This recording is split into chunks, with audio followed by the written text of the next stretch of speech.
बिस्मिल्लाहिर्रहमानिर्रहीम। अस्सलाम वालेकुम। मैं हूं जायशा, आप लोग देख रहे हैं जायशा किचन। आज की रेसिपी फिर से बहुत ही ज़बरदस्त है। आज हम आप लोगों के साथ शेयर करेंगे भरवा करेले। तो ये करेले जो है ना, जब भी आप लोग इस तरह करेले बनाएं तो फिर थोड़े से बड़े ले लिया करें, नहीं तो फिर अंदर से ना इसको ओपन कर लेंगे तो इसमें मसाला हम भरेंगे तो फिर वो भरा नहीं जाएगा।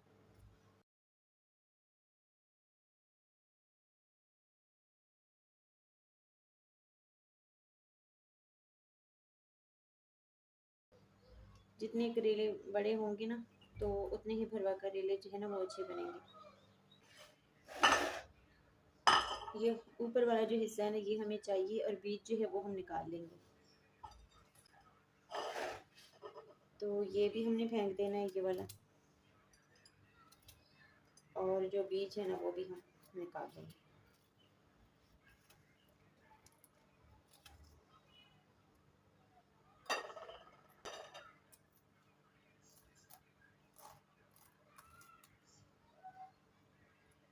ये रेड कलर के बीज हो गए हैं, इसके पक चुके हैं बीज।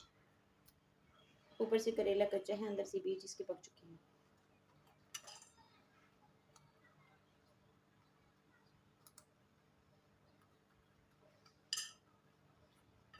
ये चम्मच के साथ भी आप लोग इसको ऐसे निकाल सकते हैं या हाथ के साथ भी निकाल सकते हैं। अगर नाखून आप लोगों के बड़े हैं तो फिर चम्मच के साथ ही निकालें ताकि नाखून के अंदर ये बीज जो है ना अंदर ना चला जाए। पहले हम बीज निकाल लेंगे ना, फिर ऊपर से छीलना मुश्किल हो जाएगा, अंदर से खाली हो जाएगा ना।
तो ये बीज हमने इसके अलहदा कर लिए और ये ऊपर वाले छिलके, इसके ऊपर अब हम लगाएंगे नमक आधे घंटे के लिए। इसके ऊपर नमक लगाएंगे, कड़वा पानी निकल जाए इसका जूस। और ये हमारे ये करेले, इसके ऊपर भी नमक लगाएंगे, इसके ऊपर नमक लगाएंगे और छिलकों के ऊपर, दोनों को हम रखेंगे आधे घंटे के लिए ताकि दोनों का जो कड़वा जूस है ना वो निकल जाए। फिर इसको हम धो लेंगे दोनों को। पहले इसके ऊपर नमक लगा लेते हैं।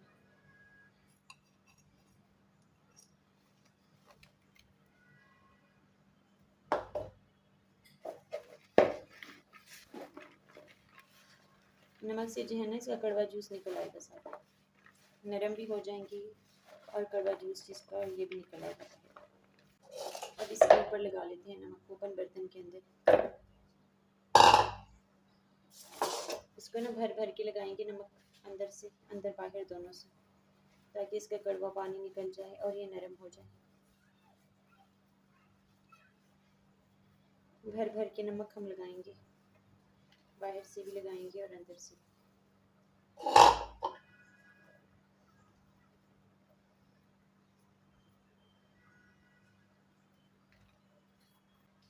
तो इसको हम रख लेते हैं आधे घंटे के लिए। इसके लिए हम मसाला बना लेते हैं। पहले इसको हम साइड में कर लेते हैं। तो ये प्याज, ये टमाटर, अदरक, लहसुन और ये हरी मिर्च, तो ये हम अंदर के लिए ना उसके अंदर जो इसको हम भरेंगे तो उसके लिए मसाला बनाएंगे। इसको अब धो लेते हैं हम आधे घंटे के बाद।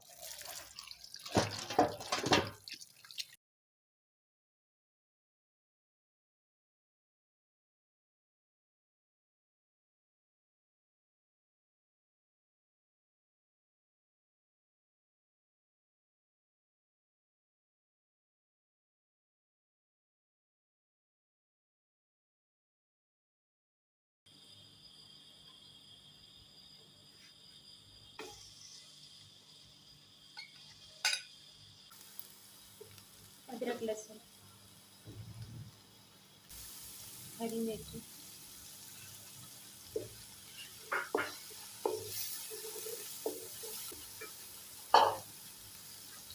करेलों के छिलके,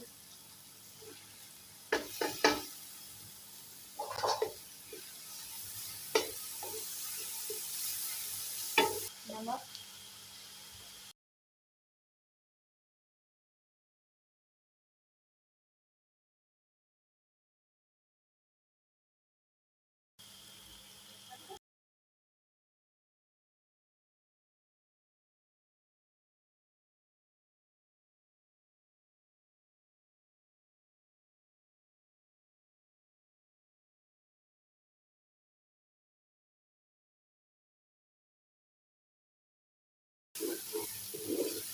अभी चूल्हा हम बंद कर लेंगे, इसको ठंडा होने के लिए रखेंगे। ये छिलके ना कड़वे होते हैं बहुत, जिन लोगों को शुगर हो तो ऐसे कड़वे बना लें, शुगर के लिए बहुत अच्छा होता है। नहीं तो इसको नमक के पानी में पहले बॉईल कर लें ताकि इसका कड़वा पानी जो है ना छिलकों का वो निकल जाए। फिर आप लोगों ने इसको ना तेल के अंदर फ्राई करना है, उसके बाद ही पकाना है। लेकिन हमने सीधा ऐसे पका लिया क्योंकि हमें शुगर के लिए चाहिए था। तो आप लोगों ने ना पहले इसको नमक के पानी में बॉईल करना है, उसके बाद ऑयल के अंदर छिलकों को आप लोगों ने फ्राई करना है। तो ये जो है ना मसाला ठंडा हो चुका है। अभी हमने इसको छन्नी में रखा ताकि इसका जो इजाफी ऑयल है ना वो सारा निकल जाए। नहीं तो जब इसको हम करेले में बंद करेंगे तो सारा तेल बाहर निकल आएगा, तो फिर वो करेले सारे ख़राब हो जाएंगे। इसलिए पहले इसको हमने जो है ना इसे छन्नी में रखा। ये बाकी ये ज़ाया नहीं होगी, इसे और खाने में हम इसको इस्तेमाल कर लेंगे। तो अब ये हमारी छन्नी में जो मसाला है ना ये हमें चाहिए, और तेल हम साइड पे कर लेंगे। ऐसे रखेंगे, अगर हल्का फुल्का यहाँ पे निकल भी रहा है तेल तो इसके अंदर आ जाएगा। तो ये करेले, ये मैंने तो इसको आधा घंटा जो है ना नमक लगाया, लेकिन इसको 2 से 3 घंटे आप लोगों ने